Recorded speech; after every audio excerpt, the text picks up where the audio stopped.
सम्मानित साथियों, नमो बुद्धाय, जय भीम। हमेशा की भांति एक बार पुनः हम लेकर आ गए हैं डॉक्टर अंबेडकर संदेश। आज के डॉक्टर अंबेडकर संदेश में बाबा साहब का क्रांतिकारी स्पीच लेकर हम उपस्थित हुए हैं, जो बाबा साहब ने 12 जुलाई 1939 को दिया था।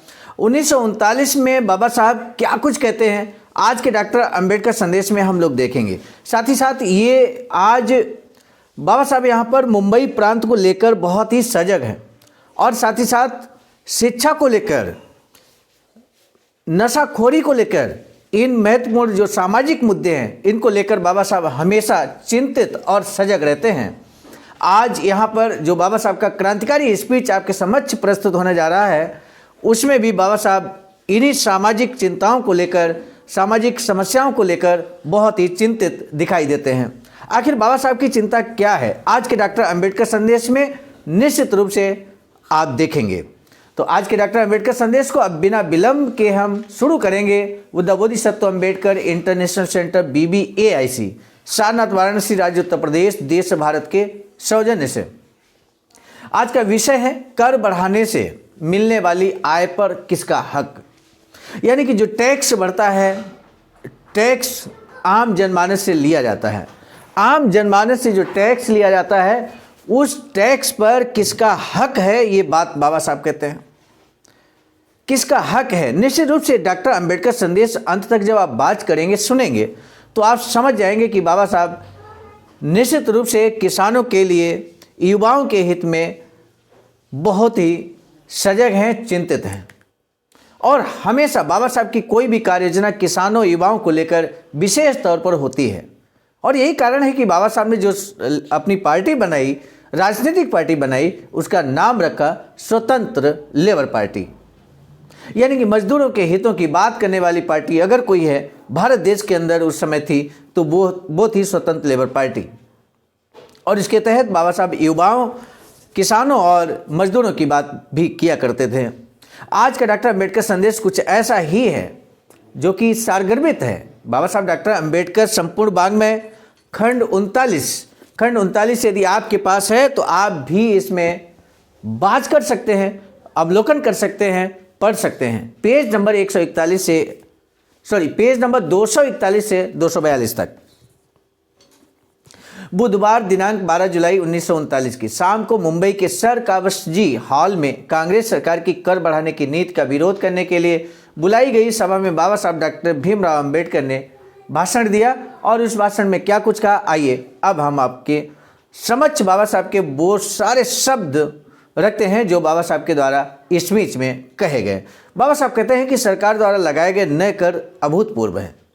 मुंबई सरकार के मंत्री अन्ना साहब लट्ठे दिए गए आंकड़ों से, उनके द्वारा दिए गए आंकड़ों से इस बात का पता चलता है कि हिंदुस्तान के विभिन्न प्रांतों में कर का अनुपात क्या है।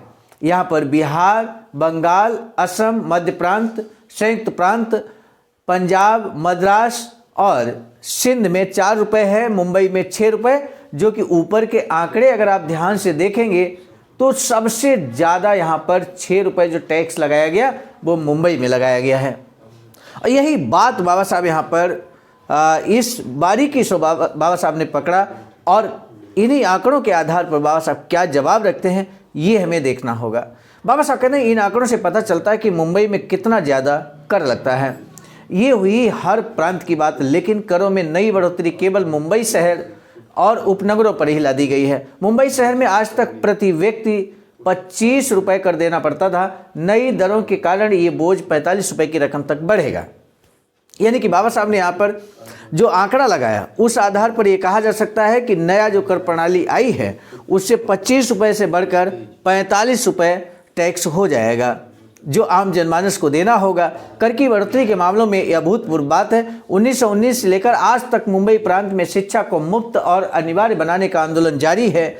1919 से लेकर आज तक यानी कि 1939 तक इस प्रांत में बाबा साहब कहते हैं कि इस प्रांत में 24,79,000 बच्चे हैं। 24,79,000 बच्चे हैं जिनकी उम्र स्कूल में पढ़ने की है। इस वर्ग में 6 से 11 वर्ष के बच्चों को ही गिनती की गई है। ऐसे कुल 24 लाख बच्चों में से केवल 7.5 लाख बच्चे का ही स्कूलों में दाखिला हुआ है। यानी कि मुंबई प्रांत में 24,000 गांव हैं, उनमें से केवल 8,000 गांवों में ही स्कूल हैं। एक एक आंकड़ा बाबा साहब के पास यहाँ मौजूद है। इन आंकड़ों से पता चलता है कि मुंबई प्रांत में 17 लाख बच्चे अज्ञान के अंधेरे में घुट रहे हैं और 16,000 गांव, 24,000 में मात्र 8,000 गांवों में स्कूल है, 16,000 गांव अज्ञान के अंधेरे में डूबे हैं। जाहिर है कि ऐसे में सवाल पैदा होता है कि इन 17 लाख बच्चों का क्या हमेशा के लिए अज्ञान के अंधेरे में घुटन के लिए छोड़ देना चाहिए?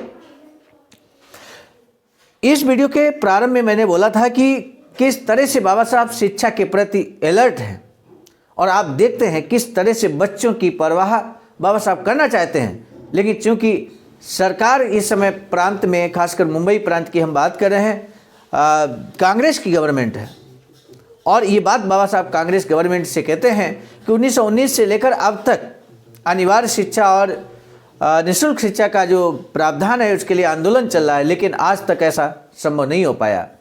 क्या सरकार को इन मासूमों के बारे में नहीं सोचना चाहिए? अब किसानों को जो लगान देना पड़ता है उसके बारे में सोचते हैं। सरकार को लगान से 3,38,00,000 रुपये की प्राप्ति होती है। लगान का ये बोझ बहुत भारी है, इसमें कोई दो राय नहीं है। लगान देने के बाद किसान के पास कुछ बचता ही नहीं है।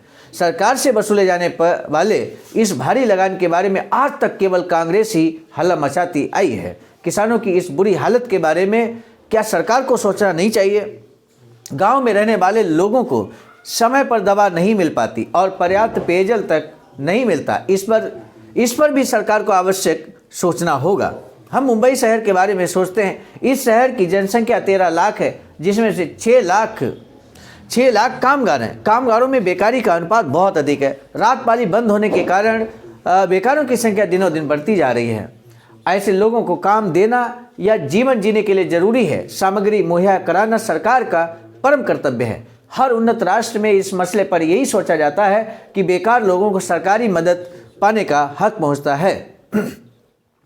बाबा साहब यहाँ कहते हैं कि जो बेकार लोग हैं, जो कहने का मतलब जिनको रोजगार नहीं सरकार मुहैया कर पा रही है, तो जिनको रोजगार सरकार नहीं दे पा रही है उन लोगों को निश्चित रूप से बेरोजगारी भत्ता या इस तरह का प्रावधान किया जाना चाहिए। इस पर विशेष तौर पे बाबा साहब सरकारी मदद की अपील करते हैं, आह्वान करते हैं।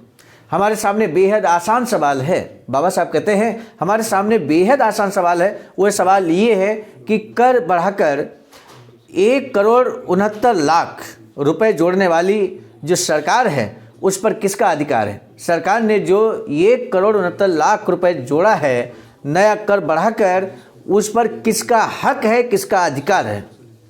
अपने कमजोर मन के कारण आत्मघात करने वाले शराबियों का उस पर अधिकार है या अज्ञान में पिसने वाले बच्चे, ज्यादा लगान से हताश किसान, रोगों के शिकार बनते अज्ञानी लोग और सामाजिक अन्याय के कारण बेकार भूखों मरने वाले कामगारों का उस पर अधिकार है?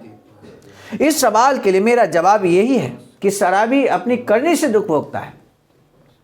विभिन्न हकदार जब आगे आते हैं तब उनके सच झूठ का फैसला करने का एक ही उपाय है और वह है दुख निर्माण का कारण ढूंढना। सामाजिक अन्याय के कारण दुख निर्माण हुआ है या अपने बुरे बर्ताव के कारण दुख निर्माण हुआ है, इस पर फैसला देते समय जरूर विचार किया जाना चाहिए। बाबा साहब कहते हैं कि जब आपके पास इतना बड़ी मात्रा में कर से अमाउंट आने वाला है, धनराशि आने वाली है, तो उसे हमें कहाँ खर्च करना चाहिए?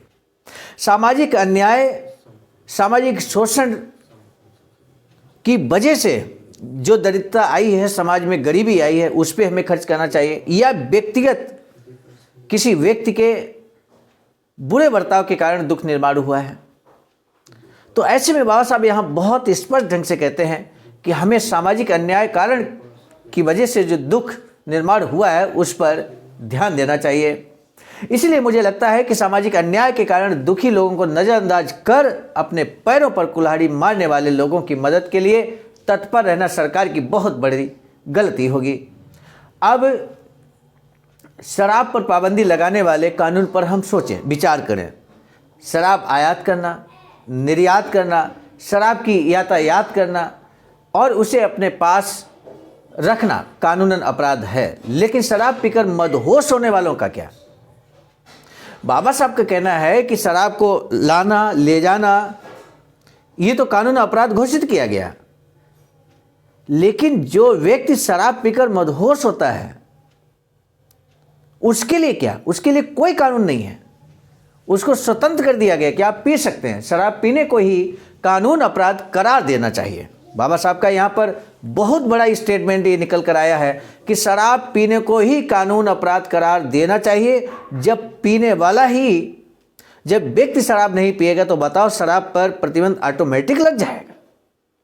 इसलिए शराब के आयात निर्यात पर पाबंदी न लगाकर हमें सीधे उस व्यक्ति पर,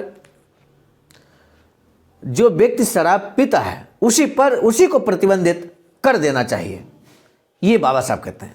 लेकिन ऐसा नहीं किया गया। शराब पर पाबंदी लगाने को सफलता नहीं मिल सकती, ऐसा मुझे लगता है। शराब पर पाबंदी लगाने के लिए 1.5-2 करोड़ रुपए खर्च होंगे जो बेकार जाएंगे। ये मुंबई के लोगों का दुर्भाग्य है कि उन्हें ऐसे नेता मिले जो लोगों के भले के लिए भी गांधी बाबा को दुख देने का साहस नहीं रखते। वरना मुंबई के मंत्रियों को मद्रास के राजगोपालाचारी से पाठ पढ़कर गांधी बाबा को लॉक पर बैठाना मुश्किल नहीं था, इसमें कोई शक नहीं। इसी के साथ बाबा साहब का आज का ये जो स्पीच है 12 जुलाई 1939 का यही पर समाप्त होता है। आज का पहला प्रश्न है सम्मानित साथियों, डॉक्टर बाबा साहब भीमराव अंबेडकर ने 1919 से शिक्षा को मुफ्त और अनिवार्य बनाने के आंदोलन का क्या वर्णन किया है, क्या जिक्र किया है?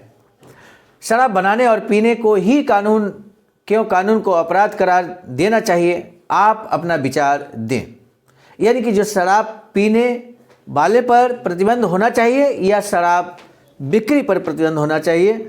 यहाँ पर दोनों में से बाबा साहब के अनुसार हमने आपको बाबा साहब का स्पीच आपके समक्ष रखा, लेकिन आपका इस मामले में क्या विचार है?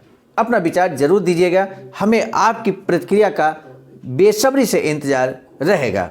आज का डॉक्टर अंबेडकर संदेश अब हम समाप्ति की ओर ले जा रहे हैं, लेकिन आपको मालूम है हमेशा की भांति हम आपको बता दें, ये जो प्रतिकृति आप देख रहे हैं वैचारिकी सेंटर सारनाथ वाराणसी में जो कि निर्माणाधीन है, आवाज का BBS3 आईडासा के द्वारा आप भी अपना अमूल्य योगदान कर सकते हैं।